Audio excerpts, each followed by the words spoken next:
welcome everyone. Welcome to World Vision Canada's Vision Journal podcast, a place where we can explore some of the untold stories and behind the scenes of all of the amazing work that happens here in Canada and around the world from anyone that's involved with World Vision. And so this is our first episode, so we thought we should start big and start at the top. And so we are lucky to be joined today by Allison Alley, the new CEO of World Vision Canada. And welcome, Allison. Amazing, Chris. So great to be with you. And when you said start big, I was thinking Chris Montgomery is the one we should be interviewing. So certainly happy to be here anyways. Awesome. Yeah, thanks. I understand you've been with World Vision Canada around 6 months. I didn't do the math, but I think it's around that. What's something that surprised you as you joined World Vision? Let me start here. One of the things that hasn't surprised me, of course, is the impact. And as I've come in as someone who's observed World Vision from the outside and has experienced, our impact in different ways, to come in and dive deeper and see that the impact is as strong as we talk about it being, right? So just for the sake of our audiences, World Vision has a 5-star rating, right, with Charity Intelligence, and our demonstrated impact is high. We have an A+. If you're a type A person, you want to see that A+ for results reporting. But what has surprised me, and to your question, is the way we relentlessly pursue more, right? The team at World Vision Canada is driving continually to be better, to be bolder, to move faster, to drive even more impact more quickly. So that I shouldn't be surprised by that, but I've been delighted by it. And you've been in the humanitarian sector longer than just this time with World Vision. Yeah. Why has this been a place, maybe speak to why this has been a place for you to have that focus in your career? Everyone that's part of the humanitarian sector often has a passion for it or a story that brought them to it. Maybe share a little bit about that journey and kind of why you're passionate in this sector. Mm-hmm. It's funny. It's not funny. It's very grounding and important to me, is that I think about this as a calling, not a career. And, there have been a few markers along the way that have led me to this point. First as a young adult, I was teaching English in Chiang Mai, Thailand. We went to the northern part of the country at the Myanmar border, and it was there that I experienced this thing called poverty and injustice for the first time. But more than that, the family that I was staying with had an experience of child mortality and losing a child to a preventable disease. And so that lit a spark in me to be an advocate for children. And I articulated that ever since. And then years later, with the birth of my own children, just the simple yet profound recognition that my kids were afforded opportunities just because of where they were born.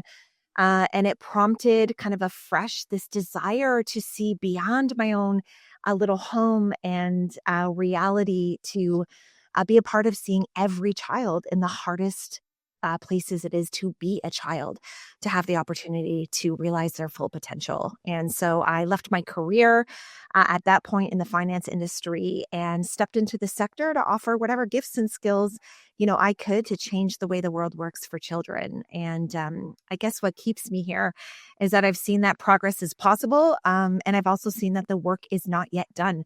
And so I'm keen to be a part of driving hope in the hardest places and continuing to see the stories that you and I see every day of beauty from brokenness and real life transformation.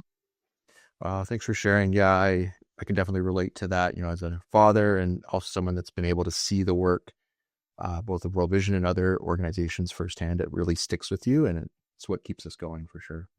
Yeah. So part of the what we wanted to do with this conversation, and sharing with those that are listening, is I'm part of the social media, kind of connected to the social media team, putting things on social. We see what people say about World Vision, and we see the comments and the questions, and we wanted to kind of gather at some of those questions and in different ways to bring them to you so that we can hear straight from you kind of some of the burning questions, we'll call them, that people ask about World Vision and about the humanitarian sector in general, and just some of that kind of general question space. And so I'm going to start off with, we've got to know you a bit. We've got the intro, and it's great. And so now I'm going to start with some of the burning questions. And Let's go for something it. that this is me paraphrasing, but something that we see often in the comments on our social channels. One of the critiques, I'm definitely going to put it, is people say, well, all the money just goes to the CEO, or all the money just gets spent on administration. And so people love to critique nonprofits for its staffing and administration costs, and they like to kind of look at that, whether they've looked at the books or not. How do you navigate this tension as the CEO, and what would your response, or has your response been to some of those people? Yeah, we're starting with the big ones, eh, Chris? You weren't. Let's jump right into them. And I'm glad we're talking about it, because it does get to the heart of the question of trust and impact, right? And I can appreciate that the question behind the question is, how effective and efficient are you really? And maybe my starting point would be to clarify that every dollar we spend is to advance our mission and to drive impact. Every single dollar. And so, program investments deliver impact, um, eh, direct impact, you could say, right in the field. Fundraising investments fuel more impact in the future. And administration investments are what sustain that impact by investing in needed people and systems and infrastructure. And so I think part of what happens is this misconception on these are good kind of mission focused dollars, and these are bad, artificial dollars or wasted resources. And I would just not just suggest, I would say directly that is not true. And so most definitely everything matters. However, because transparency matters, let's talk specifics, right? So we do pay attention, of course, and work to manage our administrative costs as wisely as we possibly can. And so over the past 5 years, we've invested at an average of 5% of our overall total expenses on administration. So 5% out of the 100, we know that, right? The other 95% are non-admin costs. Our total compensation costs for the top 10 positions are publicly reported on the Canadian Revenue Agency website. So there's a World Vision Canada charity return that we're transparent about those breakdowns of costs, and you can find that there. For our executive roles, including my own, the way we approach this is that we often pay them below industry standards for jobs that require the same skills and the same experience. And so this would be a conscious choice for us to say, hey, we're going to match salaries for non-management positions to our local market average. That would be our benchmark. But for senior positions, and increasingly so as you kind of move up the organization, we discount our salaries below that average, right? So we focus on living out one of our core values by the way of stewardship, by ensuring as much as we can kind of goes to the field, and we think, consider thoughtfully how we think about compensation. But as I said, and I would kind of underscore, every dollar is driving impact, either delivering impact today, fueling impact tomorrow, or sustaining it through the systems and people that we need. That's a great way of putting it, kind of thinking about how it's the dollars impact now, but we use the dollars to impact now and ensure that the future dollars will continue to have that same impact in the future. Yeah. That's right. Yeah. So one of the guiding principles and people that we seek to help in everything that World Vision does is children. That's the center of our focus. Child sponsorship obviously being the big sort of bread and butter and classic thing that people know about the organization. So why is child sponsorship so important? And why is it the thing that sort of started and continued for so long? And then something just like very tangible that people often think about is like, so with that $50 per month or whatever, like, does that just go to the child? Like, how does the money work with child sponsorship? Okay, so first of all, at World Vision, we focus on children because first and foremost, they are the most vulnerable members of any community group, right? And beyond that, we also know that helping children is the most effective way to break the cycle of poverty for everyone, not just child, but family and community. And, why is that? Well, practically, when a child is healthier, when they're better educated, when they're more protected, it means that their family experiences less financial strain. They would experience more emotional stability and increased opportunity. And you can imagine then that as that family grows in strength and there's a household, growing ability to contribute to the broader community, that then creates a ripple effect, right, of economic stability and community resilience.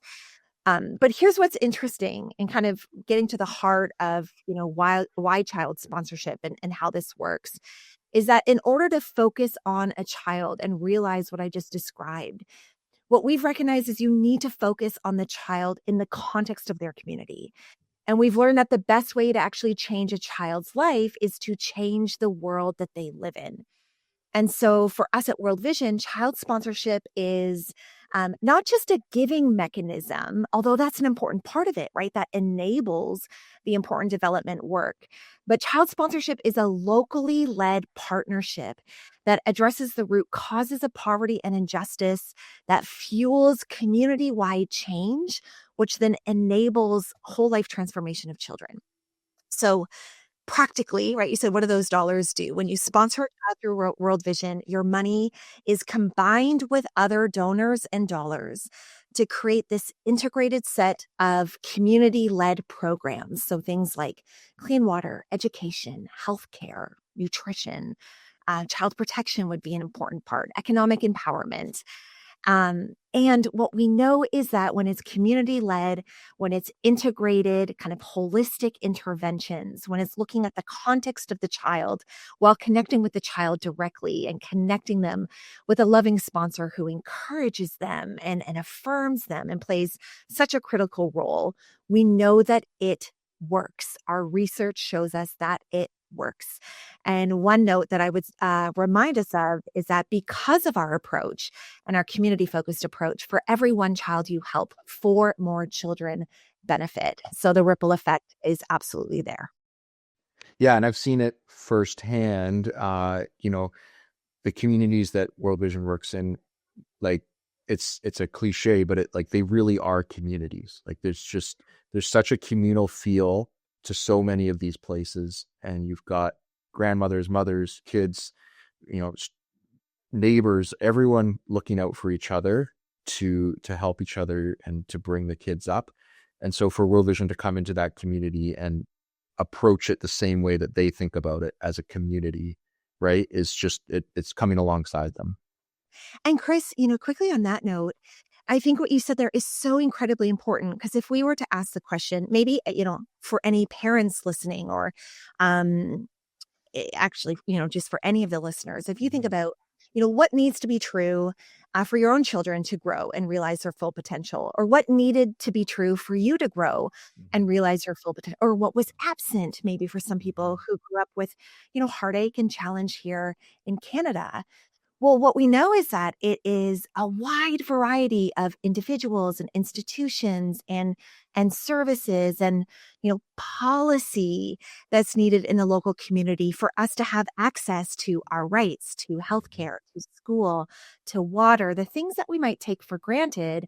But it really is that system solution and the individual roles of people who know us and love us and walk with us that have helped us increasingly grow and develop and realize our potential. And in the same way, of course, it is needed in other communities. So it's complex, it's interrelated, but we need to understand it in that way and not oversimplify or just focus on one singular issue, right? Mm-hmm. And something you said there really transitions well to the next kind of question that a lot of people have. You talked about challenges that people have in Canada and the importance of community. I think especially now, and it's been true in the past, many people naturally are very concerned or primarily concerned about the challenges they see firsthand in front of them as they go about their daily life in Canada. There's obviously lots of challenges that many people face across the country with unhoused and hungry and all of these things. What can you say to people who focus on that and who think it's more important to help those closer to home first before we look internationally and have that kind of critique or challenge? Mm-hmm. Well, I would say that I understand and I respect where that's coming from. Mhm. To the point of the question, the needs here at home are significant, and it makes sense, and it is right and good and honorable that we would want to help. And I would say that I've experienced that the Canadian heart is big enough to do both. Yeah. And I think it's just a false choice. Our compassion doesn't have to choose a side of the border. And certainly helping families overseas doesn't mean turning our backs on people here at home at all. Both are needed and both reflect our longstanding Canadian values of compassion, generosity, and justice. Um, and I would say those Canadian values, by the way, are needed on the global stage and needed internationally more than ever in some Mhm. ways.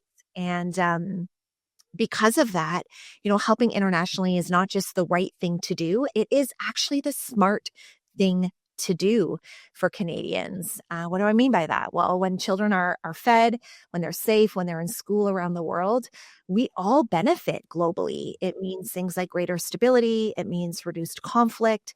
It leads to stronger global partnerships that make all of us secure. So, times are tough for sure at home. And largely in Canada, we have a level of safety nets and systems that can support us through those tough times in ways that, frankly, just aren't in place in the places that we work. And so let's not sit in a false choice, but instead continue to advance our values and care for our neighbors globally and our neighbors here in Canada. Yeah, well put. We talked about child sponsorship obviously being one of the big things. The other thing, especially as we get into the fall and towards Christmas, is the gift catalog as a big part of what World Vision does in a way that we engage with partners here in Canada. Um, you know, people, it's funny. You look through the book and you select a chicken, and it's very easy to think, okay, so like I press buy on this chicken, and then a chicken just like goes in a box and goes to this country. Like, is it, is that what happens, or is it maybe more symbolic? And how do we ensure that it's done in a way that these gifts are distributed in a way that is sustainable and manageable for the places that they go?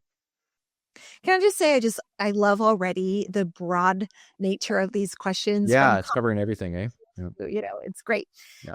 So the short answer to start is yes, absolutely. When you select a chicken from the World Vision gift catalog, a family receives an actual chicken.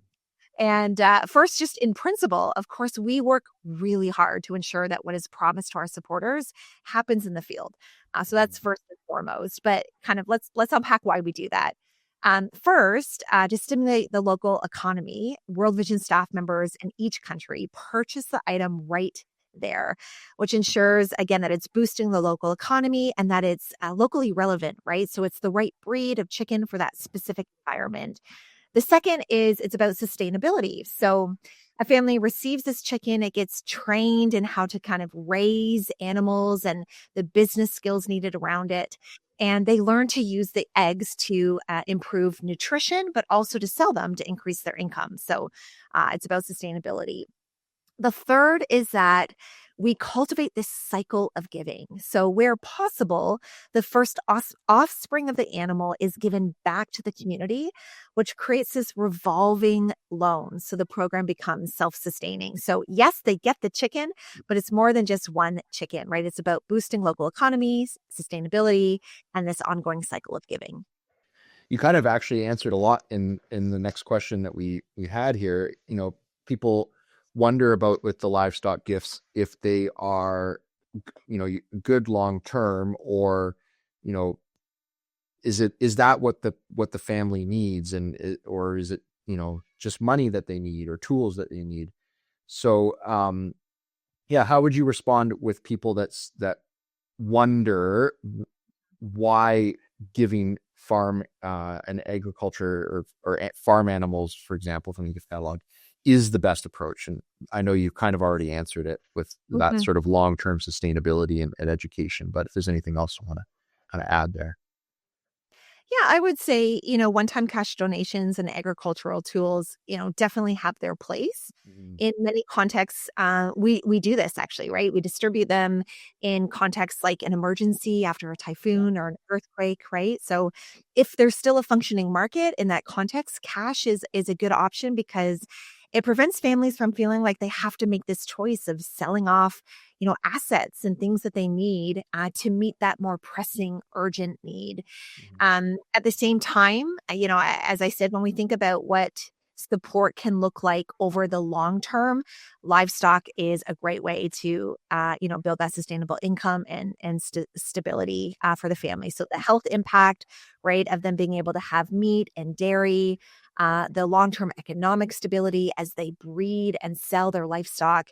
And I would just underscore that for many families, this seemingly small act can actually have a ripple effect for them where they begin to build wealth and to build security, which in turn really does address this thing called generational poverty, Mhm. right? So small impact here, significant implication. Mhm. Something that I thought of while you were speaking on that, it's something that it's been put to me, and I've seen this, you know, we talked about safety nets in Canada and sort of the different supports we have. In a lot of these places where World Vision works, there isn't necessarily the formalized, not just like government safety nets, but even just like banking systems that are easily accessible in these rural spaces. And so animals and livestock can often be a really easy way of holding wealth that would otherwise be held maybe in a bank, but holding it in a way that actually just literally multiplies in a very tangible way, right? And becomes something that they can, like you said, generate wealth in the future. Yeah, Yeah. so good. Really good point. So something we just talked about government and kind of thinking through what happens in a country and where World Vision works. How do we work with those local governments, and how do we ensure that the efforts are not sort of redundant and there's like the parallel systems and preventing those parallel systems of when government and local NGOs already provide services? So how do we kind of work with them and come alongside them? Mhm. Well, I think what's important to understand is our starting point is to acknowledge the local systems and actors in place. That's our entire model is to say, how do we come alongside and strengthen the local systems that are there? So we work to see, to name, to coordinate with. We find and fill the gaps and amplify what's there. All so that, of course, over time, the community is self sustaining and can continue to thrive without us. And by the way, within that, of course, we genuinely hope for a time where World Vision is no longer needed at all. Not just in a community, but in the world, right? That's what we're working towards. And so, really practically, here's some examples. If our staff maybe are training teachers on how to engage young kids, we would be looking to use national curriculum and relying on that instead of, creating our own. If we're supporting midwives, we'll be working with the Ministry of Health and using kind of their manuals and resources.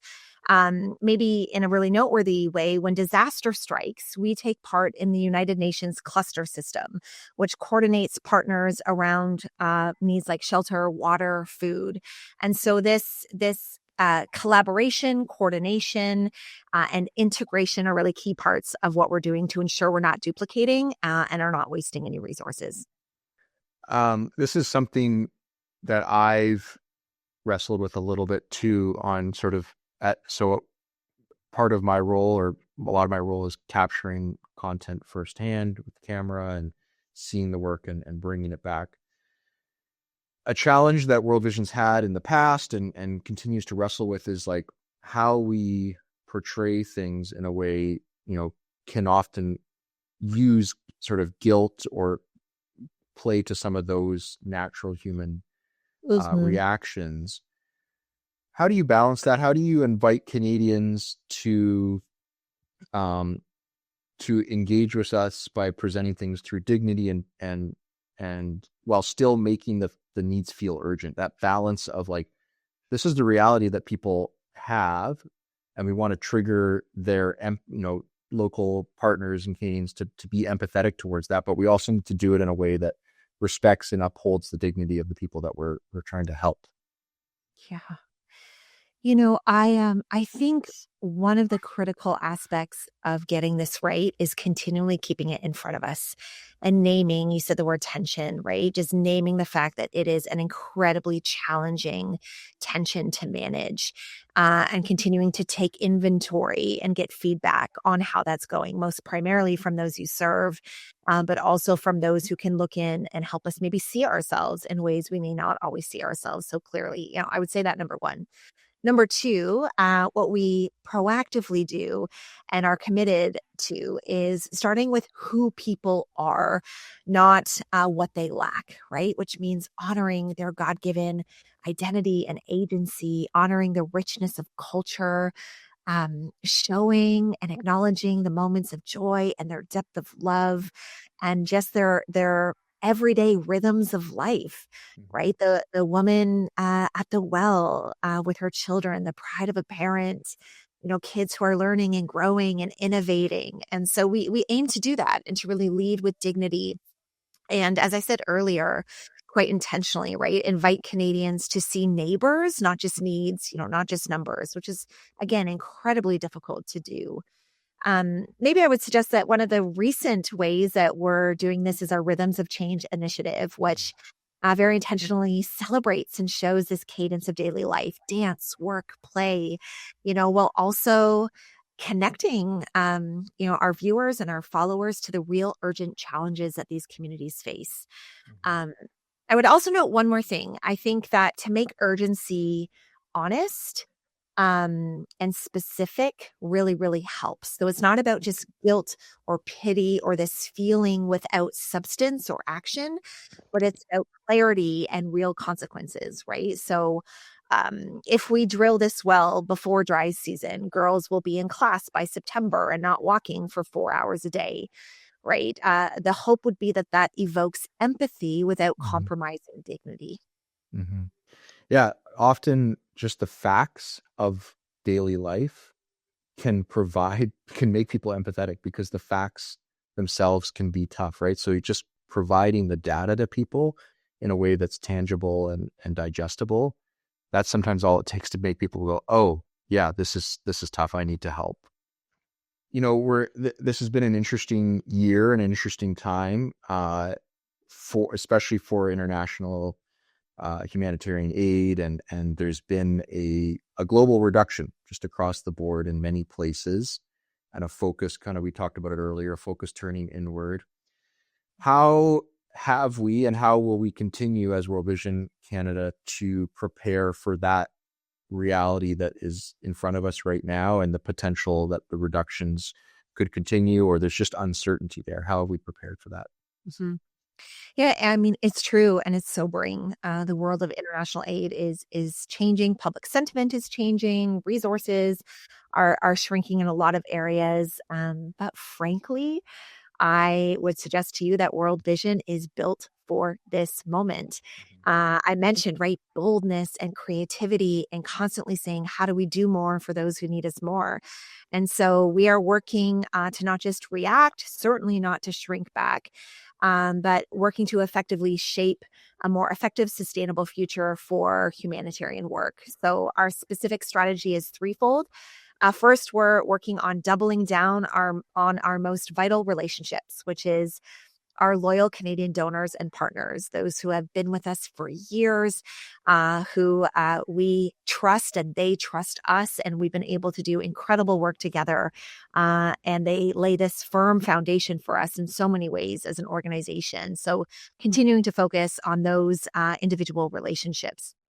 The second is we're building new partnerships with foundations and companies who see value in our community-led approach and finding ways to do more together and to co-create in new ways, again, to drive new forms of change. And the third would be that we're innovating, right? Finding new ways to fund our work and ensuring that we have resources to meet new challenges with new dollars and new ways of enacting that work. And so we've got an amazing team domestically and globally that are testing and learning and iterating so we can meet the moment in ways that we would have never imagined before. And so I would say that no matter how the funding landscape may change, our mission, our vision is enduring. And the more challenges we face, the more we press forward and just pursue the next opportunity for the sake of kids. And again, I think this is the last one we kind of have noted here, and I think we've touched on it a little bit, but if you have anything else on this, with sort of the localization of aid, and what does that mean for World Vision Canada in terms of budgets and decisions and timelines? What does that mean in practice for World Vision Canada? Mm-hmm. Yeah, it's been a longstanding focus of ours. And at the same time in this season, of course, the sector, the world is thinking about this in new ways and prioritizing it in new ways. And so as are we, of course. So in simple terms, we're focused on putting local leaders and communities in the driver's seat, right? So it's about continuing to move away from a historical top-down approach to one that is truly collaborative, co-created, field-led, locally owned. And we have a few kind of key commitments around this. One would be equitable partnerships. So we don't just show up and present a plan, but we work with local experts and organizations from day one to design projects that are right for their community. Number two, it's about strengthening capacity. So we invest in training and resources for our local partners so they have the tools and capabilities to continually lead this, right? And own it in enduring ways long after we're gone. And the third would be it's about shifting decision-making power. So it means getting more of our dollars and the decisions that are made out of kind of higher up agencies or organizations and into the hands of our local teams and partners on the ground, and ensuring that those who are closest to the needs are best positioned to make the calls, spend the dollars. And it is a work in progress. It's a commitment that we have. We would say we're continually maturing to this end and learning from our partners on how we can do that better. Thanks. This has been great. And I've thrown a lot of very specific and tougher questions that we get. And so I really appreciate, Allison, you spending the time to sit with us and to share and hear from your heart about your heart for this organization and the sector in general. Just in closing, like, I'm sure as CEO, you come across people that, you tell them what you do and they maybe don't know about World Vision, or they're unsure about how to partner and what that looks like. What would you say to someone that maybe, is or seeing this for the first time? Maybe they're seeing this conversation and they don't know a lot, or hopefully they know a lot about World Vision now, but what would you say to them, trying to just push them and how they can partner and why it's so important to partner with the organization? Yeah. So our vision, Chris, as you know, is for every child, life in all its fullness. And our prayer for every heart is the will to make it so. So that's a lofty vision, right? Every child and every heart involved, and we will work till that end. And it is the individual actions of one person at a time that is driving the kind of large global change that we are a part of. It is that one partner in the field that says yes. It is that one donor in Canada that gives $1 or gives 1,000 or gives 1,000,000. It is that one person who says, I'm going to raise my voice. I'm going to share that post. I'm going to say that prayer. And so I would say, come join this incredible global movement that is making remarkable progress in the life of the world's children, families, and communities, because it needs your one step. So I encourage you to take that step today, and you can find ways to do that at worldvision.ca. Awesome. Great. Well, yeah, thanks again, Allison. It's great to connect with you and to hear from you. So I really appreciate everything that you've said today and being, like I said, being open and honest. It's great to hear from you. My pleasure. Thanks for inviting me, Chris. For sure. Thanks.